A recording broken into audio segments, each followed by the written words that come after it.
Hey everybody, it's Laura with Untitled Typewriters. Thanks for joining me today. I have a 1914 Corona 3. Fantastic antique machine. It's 105. No. It's 107 years old, right? Yeah. Wow. Gorgeous. What's beautiful, it'll look great in your office or on display somewhere, but you can also use it. So, while this is a working typewriter, obviously I'm going to recommend that this be for very special occasions and not for regular use. So let me show you how this works, and then I'll actually type on it.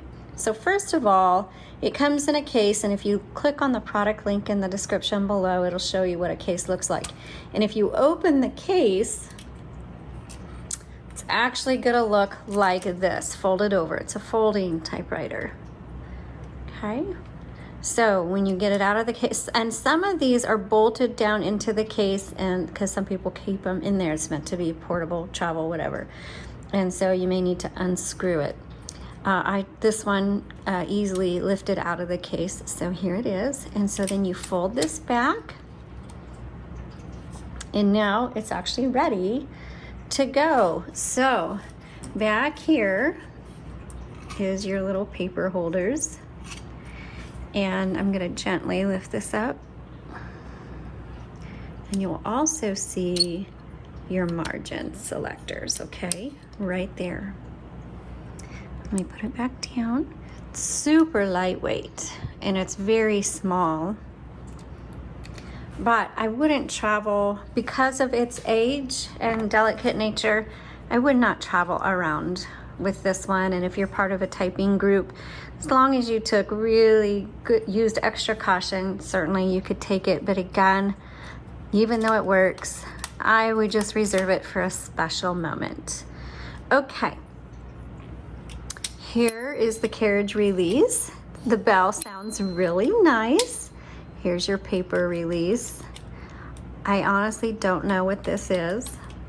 Just being honest with you guys. And then you may wonder, where is your return handle? Well, it's actually this lever on the left. And so what you do is you put your finger here, your thumb here, your index and your thumb, and then this is how you advance the line, and then you push when you need to go to the next line, and then advance, okay? Again, Carriage Release, so I'll put it back in the middle. Now, this is the original spools, and they have these screw top caps. Now this has to be there's no ribbon reversal on this, you have to hand reverse it.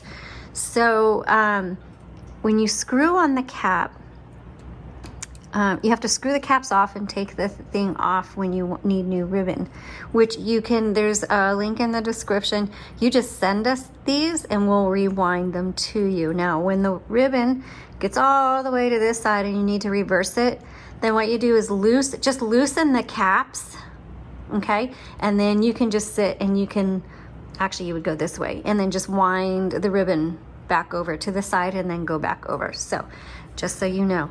So you want to keep the caps, the screw on the caps, my goodness, tripping over my words today. You want to keep them somewhat loose on here so that the spool can still move, okay? So if you get it too tight, it's not going to advance the spool.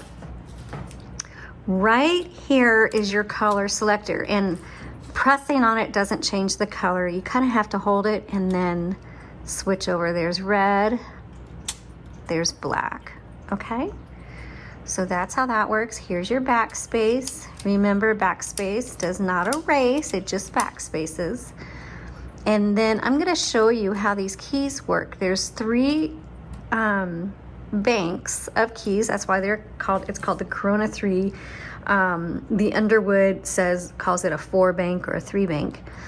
And there are 3 options for each key. And so that's why you have the regular, the cap, and then the FIG fig, which figure or symbol, however you want to say that. And I'm going to show you how to use that right now. So let's go ahead and load the paper. Now on the Corona, on this Corona 3, remember we don't switch out and replace parts. So we professionally service them and repair them, but we don't change out the parts. And so that's a whole level of service or refurbishing that we don't do. So that you can refurbish and restore. We don't do that. So the platen is still the same. So this one does load a little difficult. And so I do recommend on this one, you put the paper right here, and I kind of push it this way, just a tad. It's really small carriage. And I am gonna push it down until it stops. And then I'm gonna hold this side while I turn the handle, only because it's gonna it catches that side first, and I want it to capture this side too. And so I just put a little tension on this side just to help it thread through. Still a little crooked, which is fine, but if you don't do that, it's gonna grab this side and just yank it through. But when you hold it just a little bit, and see, that actually is perfect. So each typewriter, and I'm gonna center it on the platen just a little bit better. So this one's just older, and it just needs a little more. There we go. It works fine, but it just needs a little more help getting things loaded. Okay, let's go ahead. So this is a 1914. So to do the number 1, I have to go up 2 levels. So I need to use the FIG, and I'm going to press down and hit 1914. There we go. Caps. Corona. And I want the number 3, so I'm going to use the FIG 3. All right, return. Now let's go ahead. And I'm gonna go through each of these, and then I'm gonna go and show you the different levels of them. So let's test out each key. This A is a little sticky. We'll work on that to get that going, but for something that's 107 years old, it actually types really well. Cute bell. Okay. Now I'm gonna do the cap. So I'm gonna hit cap, and then this is the shift lock key right here. And let's go ahead and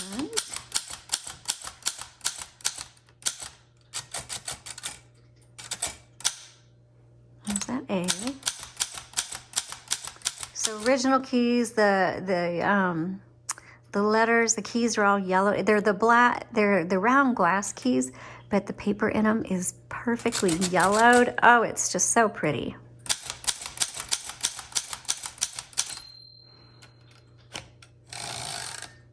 Okay, now I'm gonna do the FIG. I'm gonna do the 3rd level on each key.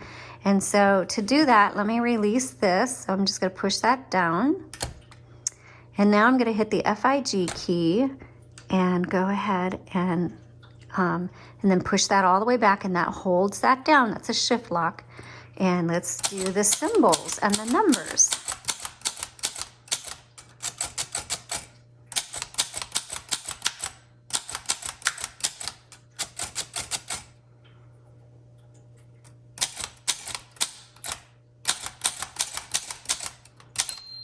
Okay. Looks really good. Gonna do it again. Okay, so now let's do some sentences. So I'm gonna release this, and let's do our quick brown fox.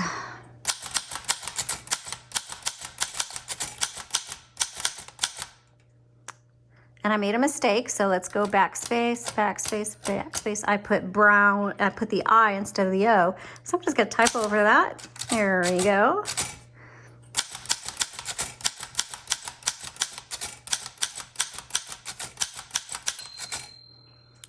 Here's the bell to tell me at the end of my margin, so I'm gonna go to the next line. There's that A. Okay. so my margins are, I'm gonna move my margin out just a little bit so I don't have to go to the next line. Because this one, oh, this has to do with margins, it looks like. This one does not have a margin release. Unless that's what that is. Let's try that. Let me move my margin back in. I'm gonna bring it way back in. Let's see if that is the margin release. Okay, so I'm gonna do the cap. Put that there.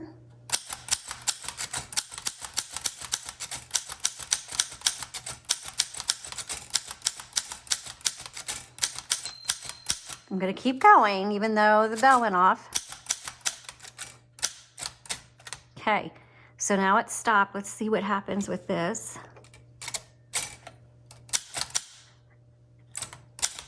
It's the margin release. I should have figured that out. I did, but I should have figured it out sooner. Oh, so it releases both the margins. Interesting. So let me reset my margins.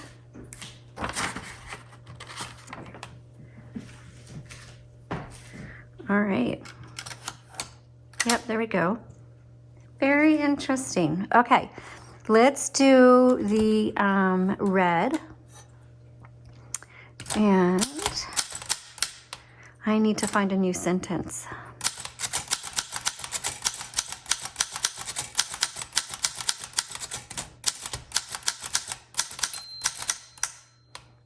That A.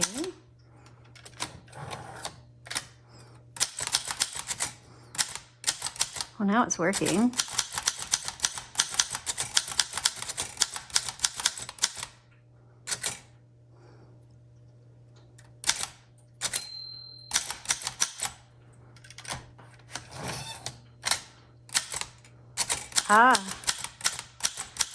Okay. That A wants a really light hand.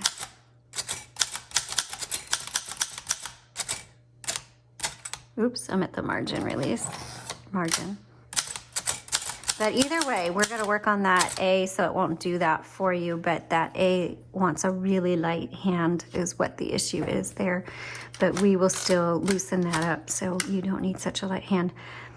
What a great typewriter. So again, it's for special letters or special projects only, even though it works just fine.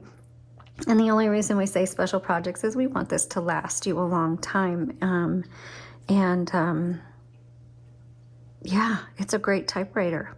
I hope you guys like it. I mean, it's really hard to find one this age that actually works.